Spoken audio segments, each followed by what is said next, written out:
at Munyange Police Station in another sub-county within Nyeri County, Rungu, the OCS Munyange Police Station, a person employed in the public service, to read that your passport number BK043532 had been lost, which information you knew to be false, thereby causing the said officer to issue you with a police abstract on the basis of the said false information. True or not true?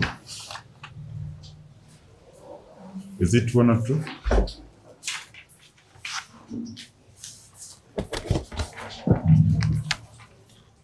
Is this the not guilty or guilty situation? Yes. You're supposed to respond whether it is true or not true as per the charges. No, it's not true. Count 2. You are charged with false swearing contrary to section 114 as read with section 36 of the Penal Code, particulars, on the 20th day of February 2023 at Pamki House, 2nd floor in Nyeri Town within the Nyeri County, within the Republic of Kenya, appeared before Muchiri Wagadoni, a duly commissioned advocate of the High Court of Kenya, and knowingly so a false affidavit to the effect that your Kenyan passport number BK 0435-32 had been lost, whereas in fact you knew the said passport was not lost. True or not true? Not true.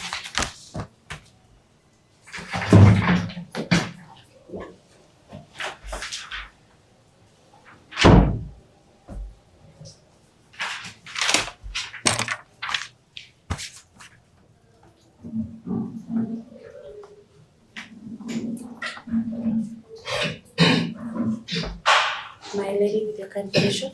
I do not have the program, so you will don't give you an opportunity to talk this it. I've not even entered the plea of not guilty just for you. Most obliged.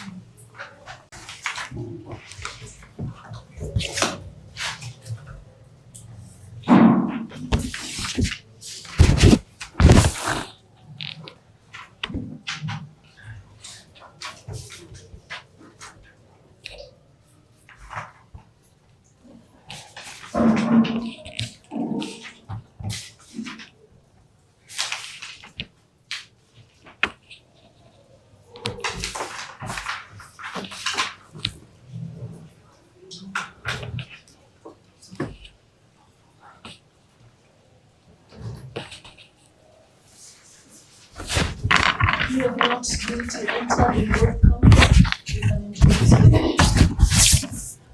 My lady, good morning. In the matter of Ms. Obuya, I do hold brief for Mr. Maloba for the accused, and I appear alongside Ned Chemoiwa and Lemmy Kibenji. Who is the other person? For the accused.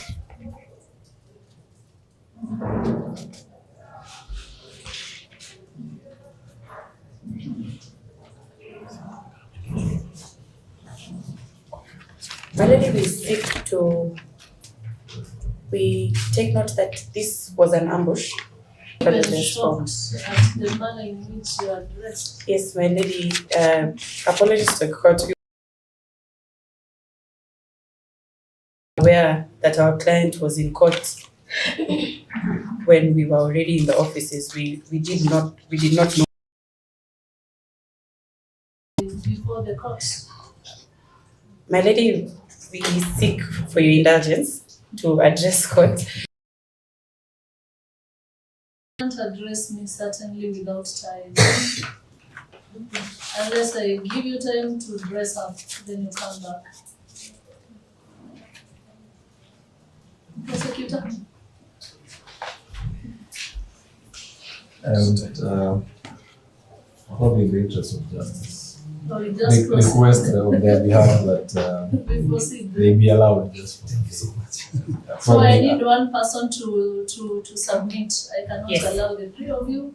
I will allow only one person. Yes, my lady. Mr. Gidenji will submit. I'll submit all. Thank you, my lady, I for will your allow indulgence. you for today. Thank you so much for your Now indulgence. that the DPP is in agreement with you. Well, apologies for that. Yeah. Just a minute, Mr. Gidenji.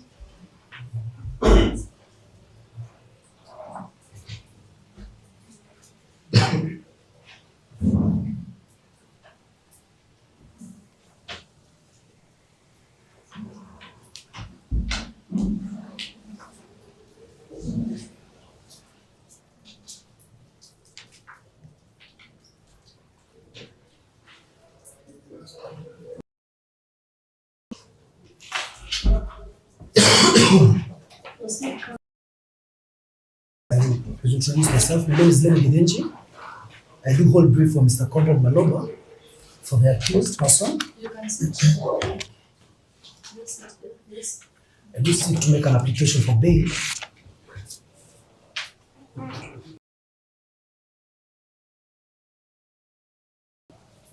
Your Honor, in the matter,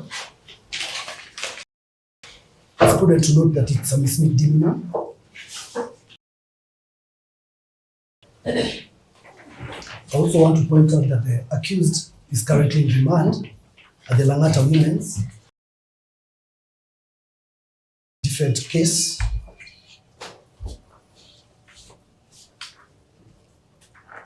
With a pending application before the Court of Appeal coming up next week.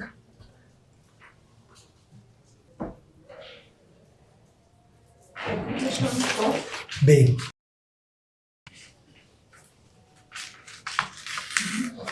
It's an attempt by the prosecution to sway the Court of Appeal in the pending application. Your Honor, the crime alleged was committed in February 2023. 2 years down the line is when the DPP has decided to charge.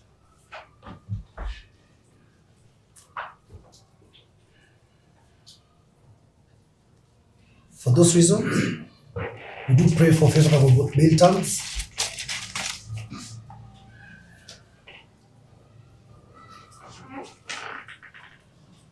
That will be all. Mr. Mutiti. Your Honor, my instructions are to oppose bond and or bail.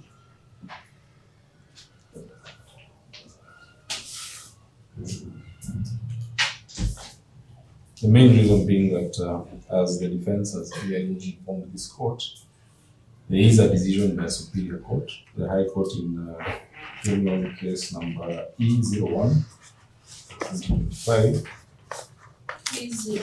E01 of 2025, formerly case number 60 of 2019, where the accused person was denied bail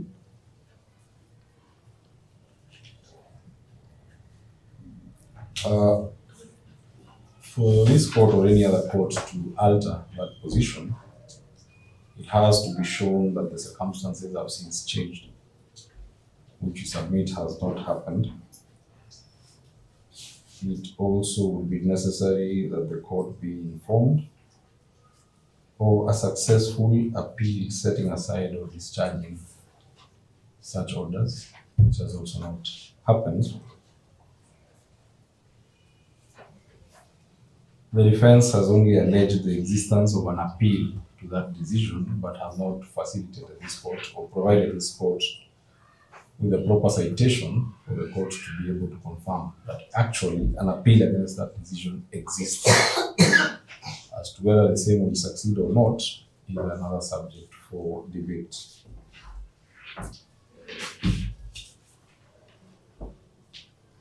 In the application for bond, the defense has alleged that there is ulterior motive for the reason that it has taken quite some time for these charges to be preferred against the accused person.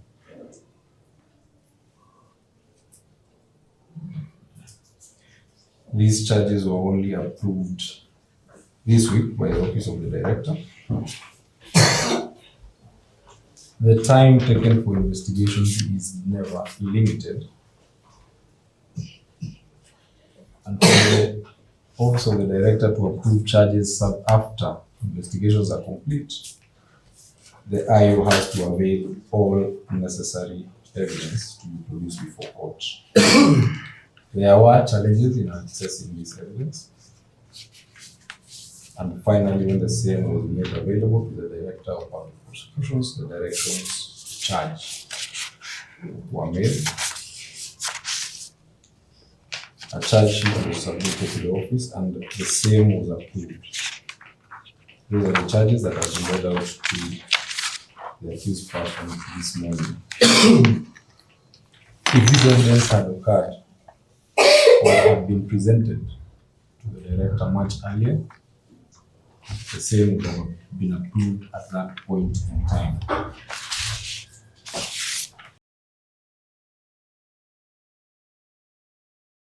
Are either malicious or have any ulterior motive.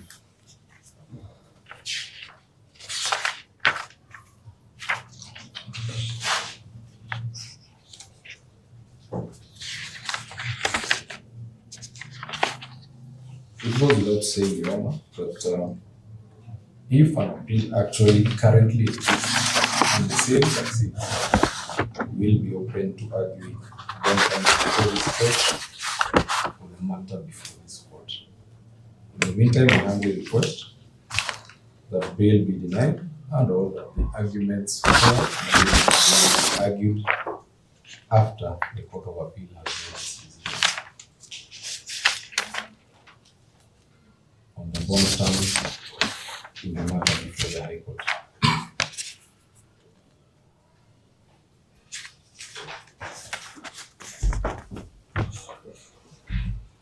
Your Honor, a quick rejoinder. The Court of Appeal case that I had cited earlier is E050 of 2025 with a hearing date of a 3-bench judge on the 17th of, pardon?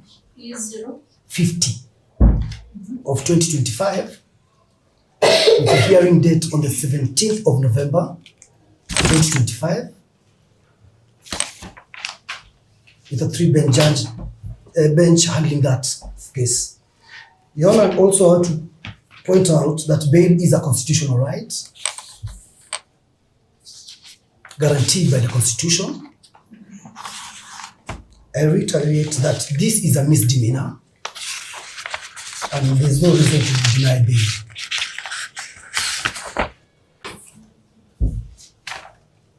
I have heard you. I will give my ruling in the next 1.5 hours. Allow me to proceed with the other matter.